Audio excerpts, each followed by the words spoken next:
하나님을 찬양하라. 오늘 목요일 우리에게 주시는 하나님 말씀 마태복음 13장 18절 30절 말씀을 살펴볼 터인데요, 두 가지 은혜를 함께 나누고자 합니다.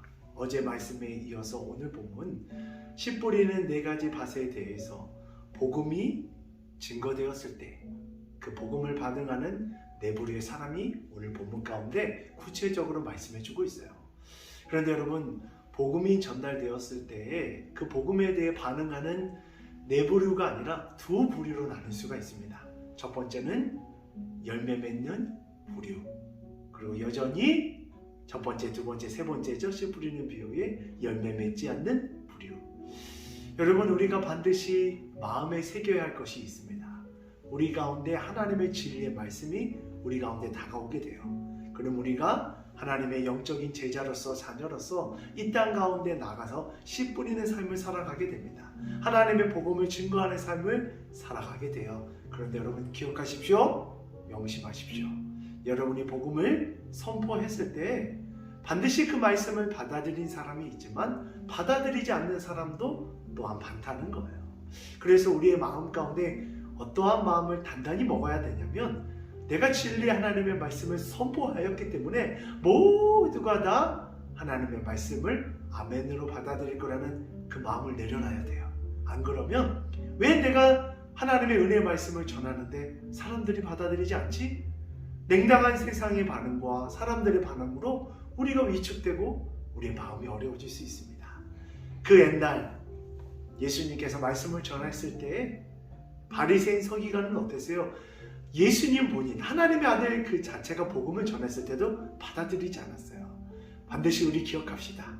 우리가 예수 그리스도의 복음을 증거할 때 받아들이지 않는 사람도 있기 때문에 그 말씀에 반응하는 사람에게 집중하십시오.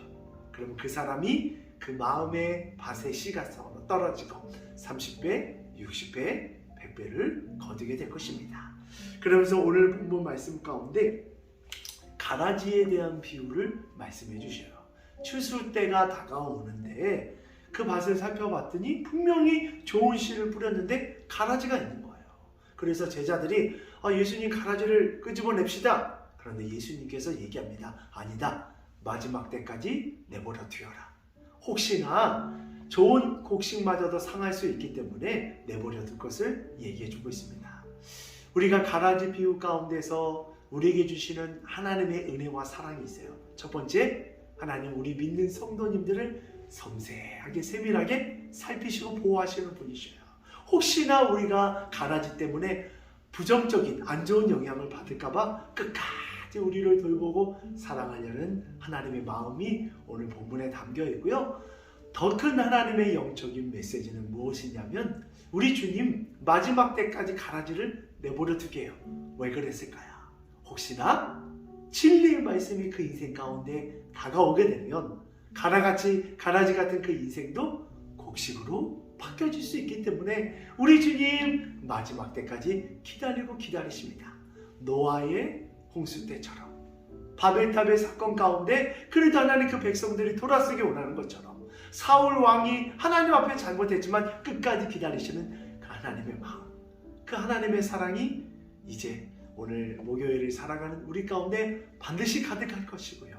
그 주님의 사랑으로 우리 기뻐하고 감사하는 오늘 목요일 되어지기를 간절히 소원합니다. 아멘.